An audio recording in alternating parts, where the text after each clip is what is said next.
Hey, so what I want to do is discuss the reason why I'm starting video blogs, because I feel like just posting random shit without a summary of your life, people are like, who the hell is this bloke? Why is he trying to tell me what to do? What are his credentials? So, Katya, why don't you describe me? Like, why do you think I want to do video blogs? Fuck, cunt.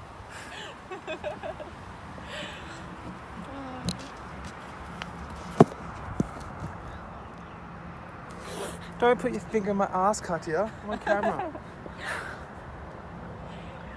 Is it filming? Yeah.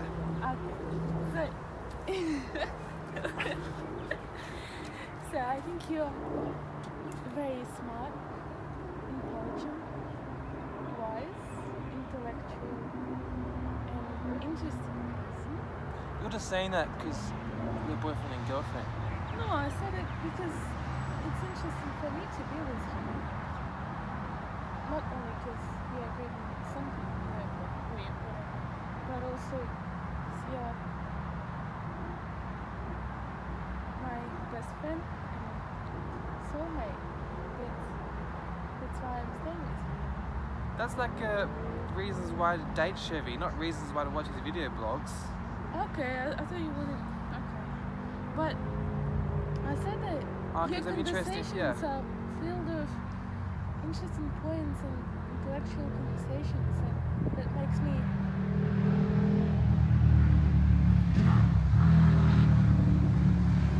Makes my life more interesting.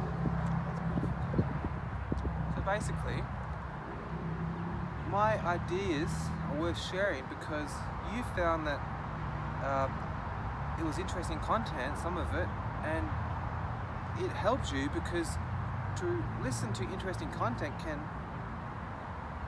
make you more inspired and it builds your character.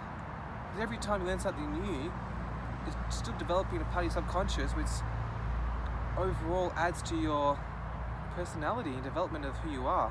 People don't realize every single thing you do, in essence, is affecting your overall character, especially when it's tough new things you're actually scared about doing.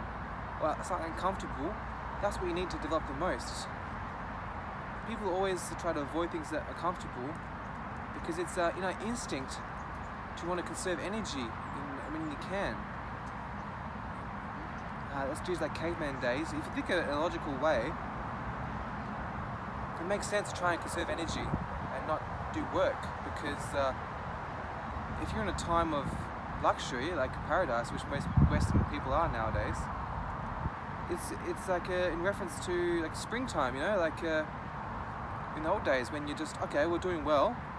Let's save our resources now, and then in winter time, that's when we need it.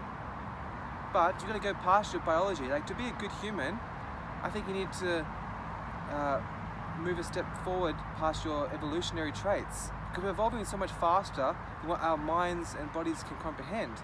So you need to beat that. You need to be tough and work on your biology, and that comes from because we're happiest when we're busy. We're happiest when we're working towards something, but we're trained instinctually to be lazy, right? So there's a conflict of interest there between how to be successful in a modern Western world and how to be in touch with your evolutionary animal traits. So what real advice would you give to someone? Some real advice I would give anyone who wants to just work towards being a better person would be to do things to build your character. Things like work, even things like mundane retail work or hospitality work, like just entry-level positions. You can benefit a lot from that. Just do anything that you're uncomfortable with. I don't mean things like put your hand in a blender or some crazy shit like drink a litre of milk. I mean things like, I don't want to learn how to speak Spanish, or I don't want to go to the gym, I don't want to read English literature, I don't want to apply for that job or ask my boss for promotion. All those things that you, in your heart, you know that are best for you to do, make small steps towards that. You feel a little warm feeling inside. It feels like it's hard to describe with English words, but it doesn't mean he doesn't want it. He wants it, but he's scared to do that. Yeah, you want it, but you're scared. And like, when you overcome that scared feeling, you're so proud because your biggest enemy is yourself, right? So if you're beating yourself, that's the best battle you've ever won. Because you're the only thing that really hold, unless you're in like a really poor country or like you have really bad parents or something, your main enemy is yourself and your willpower. And so whenever you beat your own willpower, that's the best feeling, you know, because you just beat your best opponent. You know, that's like England beating Germany in the World Cup. You know, for example, that's you beating your reservations about learning new things. I don't have to learn new things. I could just do it a different way. Like Kathy was saying, her horoscope told her to she needs to meet new people in order to learn from them. But I was like, you know, there's already people around. You could just learn from them a different way. You know, like say if you talk to your mum, normally things about how's your day, you know, what's the weather like. What if you ask your mum, like, have you ever been depressed before, or what do you think about the relationship between Putin and Trump? Things like that.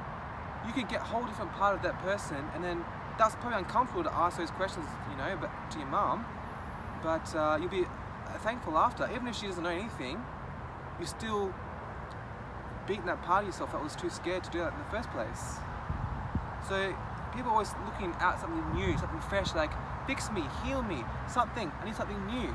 But sometimes you have everything you need there or in you. You just need to look at a different angle. Because people so often look at something from a certain way and can't imagine something else. I call it the fishbowl effect, right? Imagine you're a little fish, you're in a bowl, okay? You think this is the whole world. This is the entire universe in this little bowl. But one day, you get some balls, you jump out. There's a whole lot of shit going on, right? But unless you never jumped out, you'd never know. So, that is in reference, that analogy is in reference to just seeing something from an outsider's perspective, from a different angle, can make you understand your own life so much clearer. Because we get so caught up in our routine. We're creatures of habit as human beings, and you need to beat that because there's so many instinctual parts of us that are not relevant in modern society. And you need to recognize that and work against that, because if not, you're going to get left behind. Because in history, there's always people that don't want to change, don't want to evolve, and they get fall behind, you know? So it's up to you. Only you have the power to prevent forest fire. That's a quote from some bear seen in American books. That didn't really answer the question, but it's still fun.